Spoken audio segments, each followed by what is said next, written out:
Hello, founders, and welcome to another episode of the Gab Lab, a show that's designed to bring you financial intelligence that won't only just blow your mind, but it's there to help you build your bottom line as well. I'm your show host, Tanya Woods Richardson, and today's episode is being championed by our good friends at Community Futures Sunrise. Okay, do you dread the sales call, picking up the phone, speaking to the prospect, closing the deal? This episode is for you. We're joined in the lab by sales expert Alice Wheaton. She's going to tell us exactly how to do just that, how to make the call, but potentially more important, how to close the sale. This episode is all about generating top line revenue and securing sales for our business now and in the future. This one's for you. I'll see you in the lab. Don't miss it. Alice, welcome to the show. Thank you for having me, Tanya. Pleasure. I am so thrilled you're here. We go way back. I have seen you in action, and it is so great to see you here. We've been on the phone. We've been chatting lots. But yeah, to connect face to face here is very cool. So I'm excited for everybody listening and watching. Alice is on the show today to talk to us about sales. And you know, I just want to share this. Sorry to sabotage or to take the call over, but I want to share this analogy because I think it is so true of founders in the sales process. So I'm watching my girls' soccer game the other day. She's going to kill me for this, but watching my girls' soccer game the other day, and the girls worked so diligently to get the ball, and all of them, it didn't matter who had the ball, but for some reason, they would get that ball and they would run it up or kick it up, whatever they needed to do to get it up the field. They'd get up the field, and then every single girl, once they got to the yellow goal line, it was the weirdest thing. They all stopped. They stopped. They didn't even kick the darn ball. They just like, all the parents in the stand were like, what are you doing? And so I'm just sharing that story because I think it's so true of watching founders in their business do all of this work with the darn ball in their business, carrying it up the field. And then when it comes to make the sale, abrupt halt. And they'll find any other distraction, including, you know, Pantone colors, or we need to change the logo, or, you know, we need to shift offices, anything to keep them from making the sale. So Alice, thank you for making the time to be here to get these founders, get that ball and carry it through over the goal line there. Thanks, Tanya. You know, that is probably one of the most perfect analogies I've heard about businesses and business people and business owners. And typically founders, unless you've been backed by Bezos for like $40 million or something, founders, in order to grow the business, have got to go out there and find business. And that doesn't mean that that everyone is going to be successful. But what happens is everyone tries.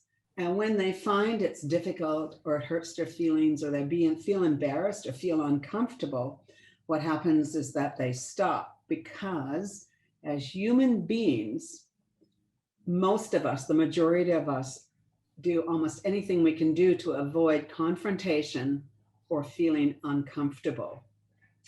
And salespeople who are high agreeable, so if you had a continuum with agreeable, assertive, and aggressive, salespeople who are the really, really nice guys are typically agreeable. Agreeable people will never take a risk with confrontation. So agreeable people will hint and suggest and say, oh, you know, so what do you think? And the client will say, oh yeah, it sounds good. And to their sweet ears, they heard, I want to go with you. And of course, that's not the truth. So Alice, are you suggesting that agreeable people do not make for good salespeople, or can it be trained? Can we be trained? Because I'm definitely agreeable. Can we be trained differently? It can be trained. Agreeable people typically land in the customer service role. Okay. And customer service is great. I mean, in fact, when I hear people say business development, and we've known each other not long enough for you to know that I have to define things, right? So when someone says, oh, you know, could you please hire me someone who is good in business development? I say, well, the three components of business development are sales, marketing, and customer service. which do you want? Without fail, they say sales. But because sales is a much more proactive, precision type game, as it were, and it means that people have to belly up to the table and ask for what they want, which is an assertive trait. They find it very difficult to succeed in sales.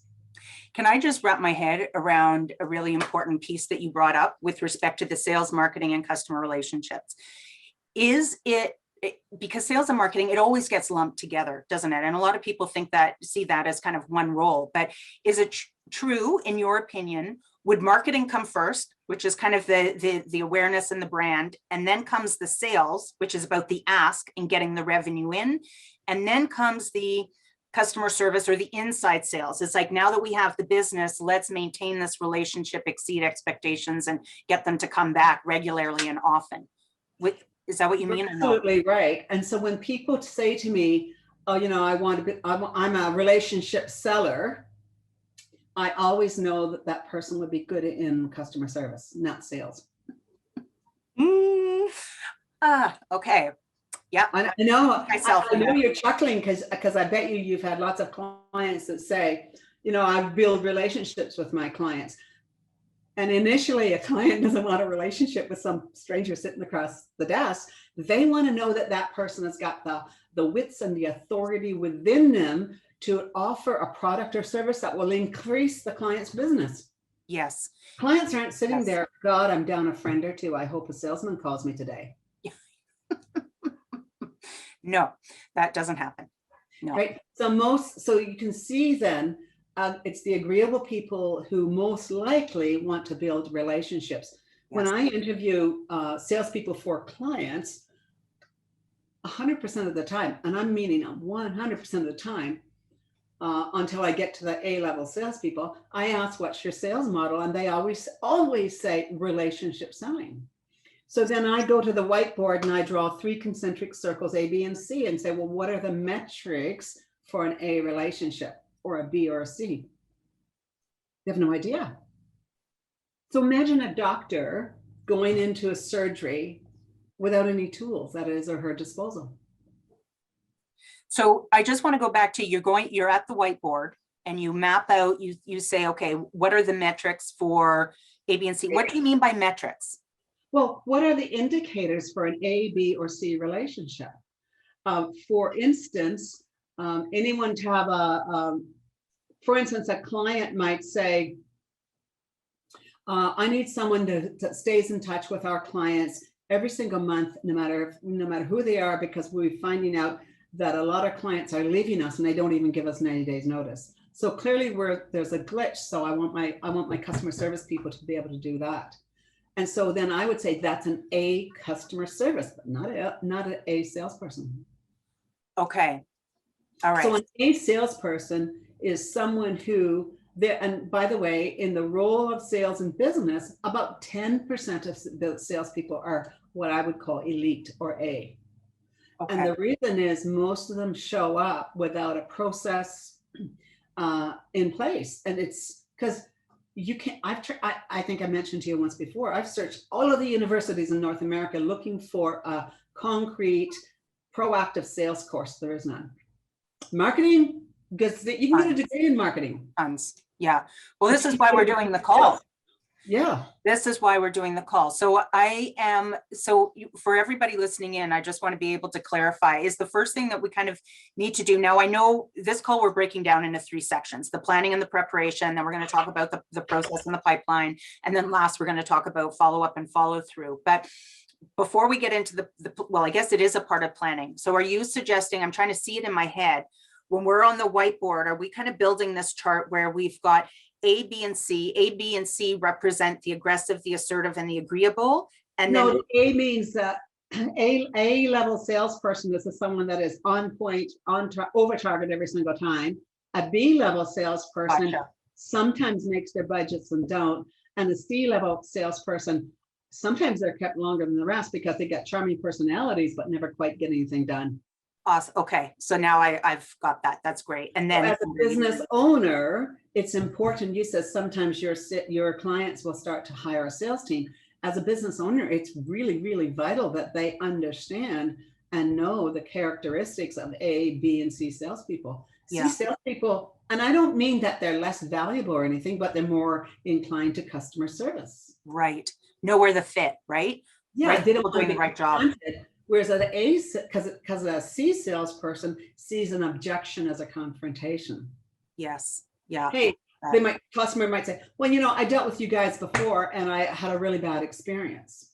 A C salesperson would, feel really bad and hands start to sweat and leave. And A salesperson said, that was terrible. Can I have, a full hour right now, or should I come back? And let's do a case study of that and where it got broken down and how I can help you fix that.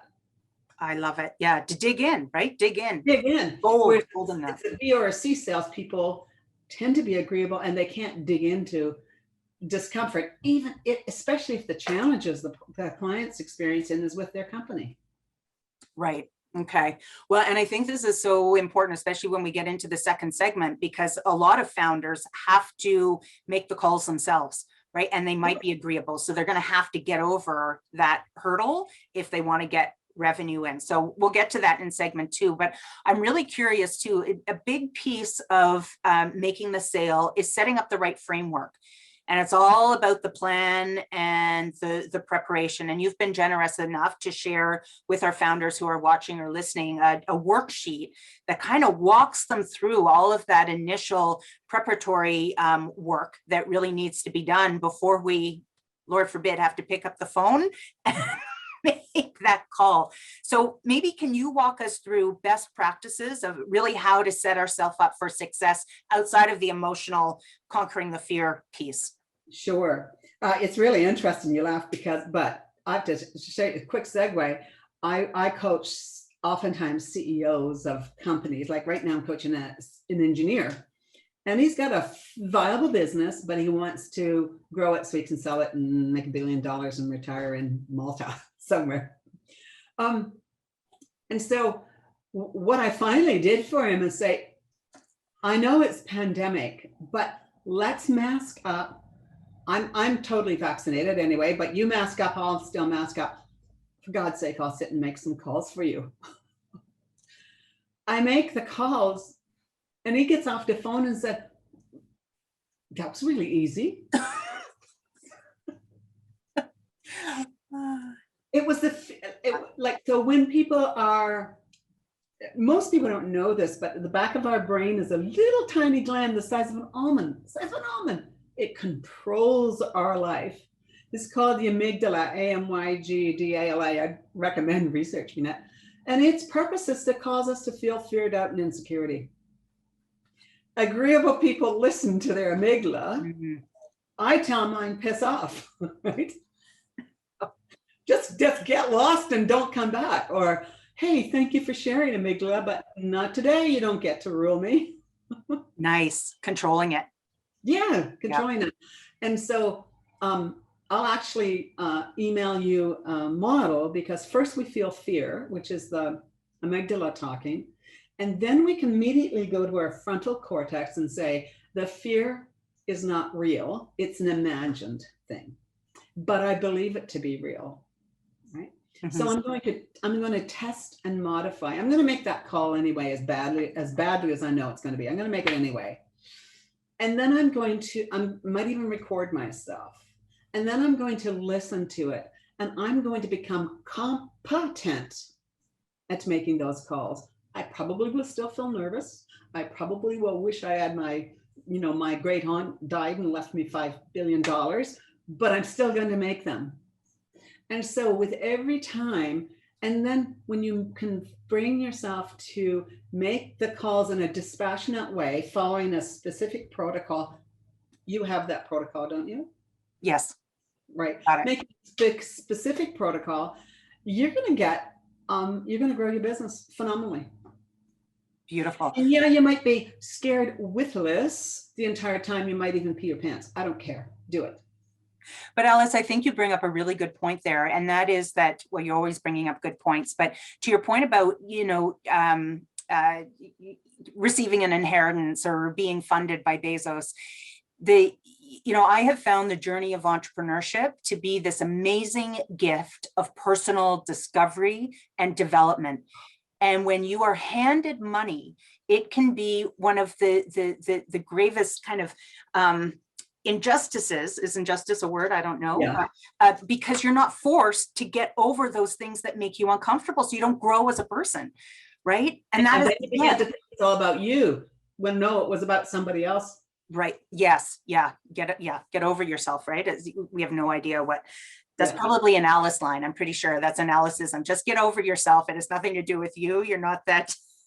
Well, it's not. You're not going to die. Nobody's going to kill you. Yeah. The shame will only come from inside. Yeah, for sure. Absolutely. And that amygdala, that little tiny gland, wants us to feel ashamed of ourselves and feel bad about ourselves and to criticize ourselves and to be resentful towards ourselves, because then it wins. Right. Stays in stay in your basement apartment, like working on Excel spreadsheets or something, and never go out there. Okay. Although I don't think a lot of founders are working on Excel spreadsheets, but probably product development, logo design, everything, and redesign. I digress. Okay. So planning, what do we need to have now that we understand our brain a little bit better? But when it comes to the actual kind of nuts and bolts of planning, I know in your worksheet, you talk about sales targets, a SWOT analysis, competitive analysis, and knowing your audience. So sales targets, what I love about your work too, is that you're not just about top line, you are also really about driving bottom line profit. Yes. and understanding that the money that comes in, once you get rid of your cost of goods, once you get your operating expenses set aside with a proper salary, you still have to profit at the end of the day. Any suggestions for founders on those targets? Is this going to be company wide? Is it product specific? I know that you've broken it down by territory or by person, but for a founder who's running a business that's under 10 million, what are some of the best practices with respect to those sales goals that you've seen founders kind of pull together? Lots of times founders want to grow. One of the issues, founders often want to grow faster than the average, and of course that makes sense because you want to, get the hell out of drudgery time, right? Mm-hmm. But it has wings and it flies on its own. The very first planning piece that I tell my clients, and understand it's upside down, is I say plan to fail. I love that. So pick some clients that are so far that you think out of your reach that you probably fail. Okay.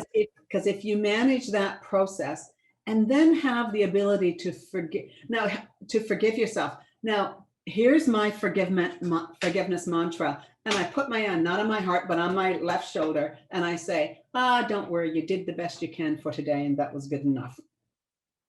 That's it. So it's not like if there's anyone with a gun at your head, you're the one holding it. And that's not good. So having self-compassion for being one of the few people in the world that can stand out and stand up for yourself and your product or your service is really vital.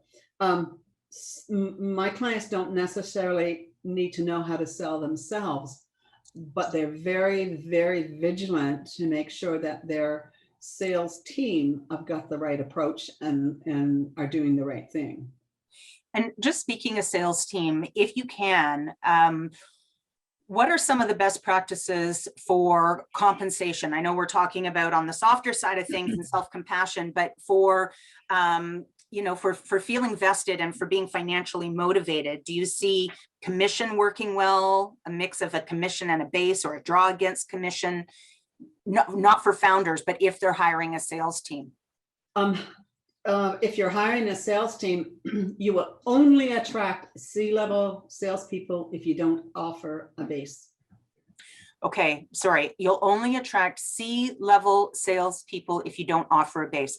When you're talking about C-level, you're not talking about the chief salesperson. No, I'm talking about that ABC that you were talking about. Okay. Yeah.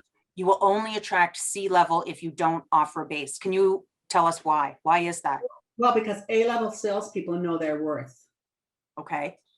A-level salespeople, and by the way, you don't hire A-level salespeople just because they say they're a A-level salesperson. Okay. You need to have their permission, written permission, that you could go back to their previous owner, previous employer, and say, because what, an A-level salesperson for one customer, like a banking customer, is really different from an A-level salesperson selling mortgages.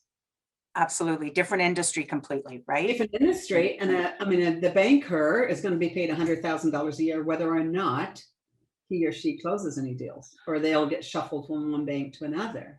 Okay. So I'm hearing get proof, regardless of what people tell you, get proof. Get proof. But what about the flip side of the coin, where people will say, well, if a salesperson, A-level salesperson knows their worth, wouldn't they be motivated by a high-end commission? Like if they know they can make the sale, wouldn't they want that payoff versus a base and commission? No, because in my opinion, I may be wrong, but in my opinion, only C-level companies hire people without base salary. And why is that? Because they want to get launched, they want to get sales in, and so they think it's numbers, right? Okay. I was working with a client in Toronto, helped him go through I finally had to divest myself of the contract because he expected top level people to show up and then sit there, spend a month and a half, 2 months, 3 months learning the process, understanding culture, understanding the clients, because every prospect has got a different set of expectations and objections, right? Yeah. Yeah. Because I was an A-level person at Xerox does not mean say I was an A-level person in printing. But I brought my A-level tools with me, right? And it took, I don't know, 2-3 months for the transition to happen. It's just life. Okay. I'm wondering, Alice, as I'm processing that, I'm wondering if it might be because the C-level is really about scarcity thinking, right? And then scarcity thinking, it resonates on every level, from the revenue that you generate in to the team that you have. Everyone's coming from this place of there's not enough, which then just kind of perpetuates the problem. Yeah, I have a business partner in a property, and her thinking is entirely scarcity thinking. So what I do is I do a roundup and just go do it myself. Okay. And so scarcity thinkers are, the funny part about it is they're usually financially compromised. Of course, right? Because it's got a mirror. Your reality mirrors what you're thinking about. Everybody knows this. Yeah, we've been hearing enough about that over the decades. We don't need to get into that. Okay. They feel that that's their superpower, is to be cheap and, Right. But and everyone thinks they've got a great. So the other point you asked is the sales call. A fantastic sales call has got a structure to it, just as a surgery as a structure. Yeah. Just as constructing a basement rental is a structure, sales as a structure to it. And when people, and I don't know what your folks are going to say, but for instance, it's only BC level salespeople that want to build relationships. A-level salespeople don't. They want to add value, and they want to add it fast, and they want to understand the issues.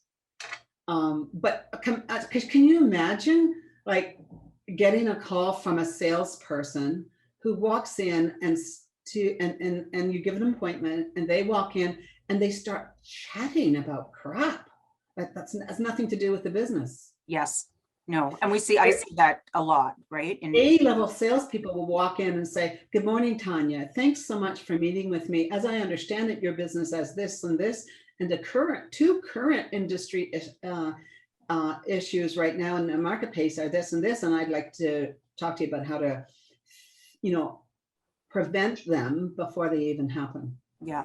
Okay. Nailed it. Credibility. Done. Nailed it. Done. None of this, "Oh, I'm down a finger. How was your day? How was your day? My ex-husband is married to someone who's even younger than me, and I was younger than him. And and he was telling me a while ago that someone came in and saw a picture of his wife, and being the relationship seller, he asked if he only had one child. And he said, "No, that's my wife." And I said, "So how did he save?" I said, "How did he save the day?" And he says he didn't save anything, but if he had leaned over the desk and says, "Hey man, high five,"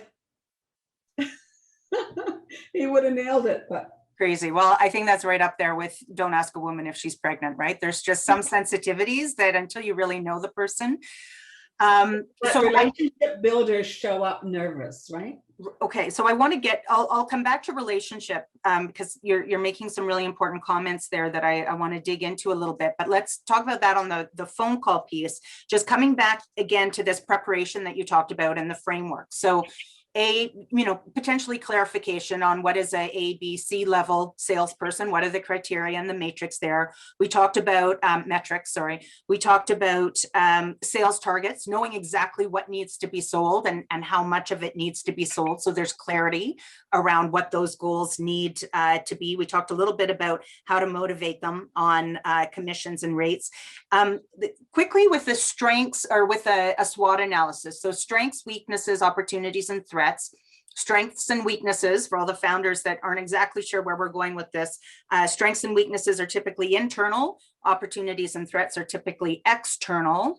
Are you suggesting that sales team is very, very internal? It's a threat to the business and it's internal too. Okay, so a bad sales team is a threat. So although it's internal, it is a threat to the business. So you're seeing that as external, like an external piece. When we're doing this, so ideally this is done in a business plan, right? Where we're doing a SWOT analysis, but are you recommending a SWOT analysis for each product being sold? Are you recommending a SWOT analysis for the individual making the call as well, knowing what their strengths and weaknesses, opportunities and threats are? What's your recommendation there? Or is that too granular? Well, no, it's the problem. The problem with that is that if the founder or the company owner don't have an understanding of the appropriate sales call process, right? I mean, if there's one thing they should do is get some competitive advantage statements. So instead of showing up and making nice and building a friend, if they said, I'll just use one from one of my clients right now. It's a client in Winnipeg, and he repairs RVs. And so if someone calls in for an RV repair and they don't have any of those fenders, let's say fender skirts in stock, he will go and he will make a mold and go through all the business of making a mold for one fender skirt. So with many of the suppliers, they'll sell to the RV retailers, and that's where they go. And then, but then it's complicated and so on. It takes time.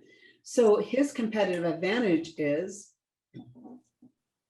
if one of our RV clients call us for a product, we have a 99% chance of having it. If we don't, we will take a mold of your product at no cost to you, make it, and send you your product in 3 days or less. Okay, I hear that honestly. I see amazing customer service, but to me, my little radar is going off on pricing. And if they are... They know what the pricing is because they paid for, they can call their dealership. And by the way, the good question, the pricing is not, because it's a brilliant way that he's built his business, because his thought was, wait, if one person has this particular model of RV, then there's got to be hundreds of others with that model. Okay. So when they call, so now the next time when he's built that model for the fender skirt, the next time someone calls them, they say, yeah, we'll ship that into you in 24 hours. Okay. Yeah, I would, yeah, on that, I'm just going back to profit again. And this is where I think a lot of founders would they'll see that as customer service, but then I would suggest to them, now get on the phone with any RV that has any owner who has that RV model and tell them that you can do their fender skirts, right? Go sell that mold note now versus it just sitting in inventory, you waiting for a call. Sure. Right? Sure. But what happens is that he actually doesn't have to do that, because as soon, sorry, someone must have died. There's a police will. He doesn't have to do that because his business during the pandemic increased by 46%. Okay, well, that's that. Well, yes, I mean, As that everybody took to the road, for sure. and he works only with the RVs, typically with the RVs that are off warranty. Yeah. And so word is spread, I imagine, around a campground, someone looking at fender and say, hey, your fender is broke. Yeah, well, call Icon, right? Right. So, but that's a competitive advantage. It doesn't matter if we don't have your fender guard in stock or not. I will take a mold of it at no charge to you, and I'll have that shipped out to you in a month, because the value to my client is now he's got another mold made. So the next time someone calls with the same model, done. Okay. All right. So that's a competitive advantage. And if your clients, if you cannot express a competitive advantage with your numbers in it to your clients, you're probably not going to get the cold call appointment. Okay.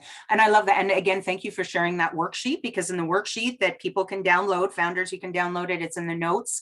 It actually walks people through, it walks a founder through understanding their competitive advantage. And again, in a beautiful way, that isn't necessarily about putting the competition down, but it's about promoting what your assets are, right? So right. Do it with some grace. And then the client hears that, and they're not sitting there thinking, oh, a sales gun is going to call me today. And which is nice because I'm lonely. They're not going to think, you know, if a salesman calls me today selling me fender skirts, I'm going to listen, or selling me whatever, I'm going to listen, right? Because I want my business to succeed. Perfect. Okay, so we've got sales goals. We've talked about knowing your competitive advantage, knowing your strengths, weaknesses, opportunities, and threats, really understanding the competition and how you're different from them. And are you doing the sirens? I guess 2 people died. What? Your house isn't on fire, right? You're good. Oh, I'm fine. And so last piece, and I think this is probably one of the most important parts of the call, but just knowing your audience. So when you're working with a salesperson and you're getting them to better understand who it is that they're about to call and speak to, what are the top pieces of information that you really want your salespeople to understand about their audience before they pick up the phone? This is a do as I say, not as I do, right? We can put that in the notes. I need to know their name and their phone number. And I will have reviewed their website. And the reason is because every single person I talk about wish they had more sales. Okay. So when I say my competitive advantage, I work with CEOs to help implement processes and systems and training so that they scale the marketplace and outdo their competition every single time. So you don't get into understanding a customer's pain point, what it is that you're solving, how your product or service solves that problem?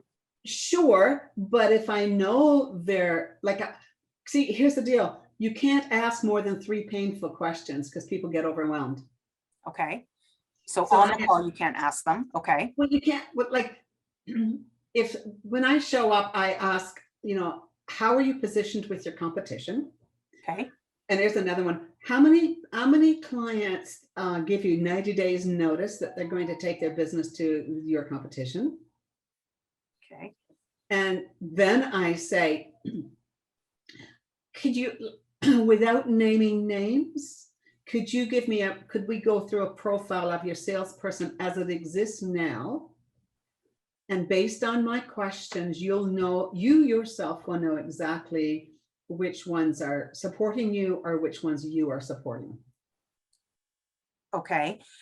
But again, but when you have a good salesperson, when that person is in the company, they're not doing any due diligence on understanding their audience better before they pick up the phone, other than looking at their website. Yep. Yeah. And you know why I recommend that? because so many people are salespeople get involved with analysis paralysis. That's a really good point. That's a really good point. You're right. They're going to use it as a crutch and an excuse to not have all the information, and then they won't make the call. Right. I love that. Okay. But the reason is that they don't want to feel foolish. Right.